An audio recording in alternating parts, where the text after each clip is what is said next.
The year is 2150.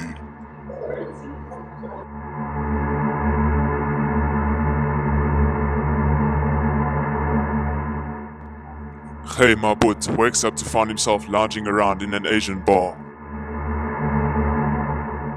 In a fright, he runs out to find everything he thought he once knew was no longer his reality.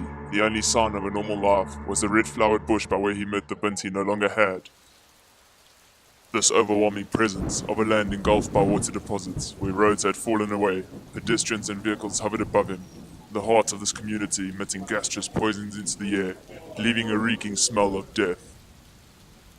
As he observed his newly found surroundings, with each corner he turned, zombies walking amongst the living. Frightened, he escaped to the middle of what he remembered to be a roadway, now covered by water, in which a constant replenishing body of nanobots maintained the ecological system of this new world, while also keeping him from drowning. A hovering taxi barely misses him, and in the distance he hears something shouting, "Commander!" As he approaches, they drag him into their base camp, an old hair salon. It's here he learns that he is the leader of a pack of rebels whose sole purpose is to destroy this new city, which is claiming souls day by day, turning people into zombies. All he can think is that he wants to go home to the world he knew. Hey now risked his ear as though he was on a phablet. He was receiving his latest briefing to take down his primary target, the cat. His mission to follow his suspect in a red hover car. He gives chase, but is distracted by a street vendor. Before he knew it, his suspect had escaped in a green hover taxi. He loses sight of the taxi and notices a pack of zombies following the next victim, who didn't notice she was being followed as she was distracted by her WhatsApp messages. But as she hovered across the former road network, it's then that Khay discovered the zombies' weakness, as they soon gave up and returned to their camouflage state alongside the walls of a once great city. He looked down and noticed a pamphlet which had fallen out of the taxi shortly after it hovered away. It contained a clue for him to find the cat. He approached the local security for a shortcut to find the cat.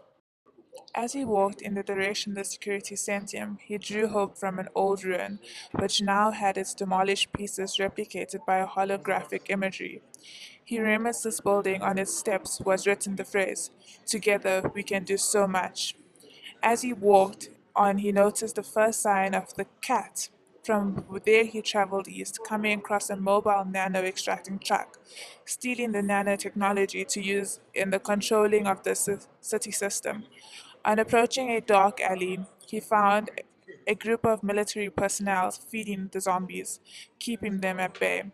They spoke several languages, of which He only understood English. They told The him the strength of person he Khay was worked seeking until was he found enough hiding high place to out build at the a Newtown underground Roads. fortress, He which was would keep told that it there were protected from the zombies overnight. The cabin was small and modular and only allowed for a person to sleep seated. It was early morning and overcast. The lady in black was heading towards the Newtown Roads. He then soon realized that the cat was no longer his primary suspect. He was in actual fact just a setup, and he was now about to confront the one they called the dog. His mission had changed.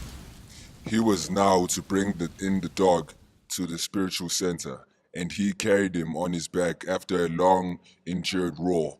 He fell to his knees, feeling weak and defeated. Khay could no longer carry himself. He just wanted to go back to the world he once knew.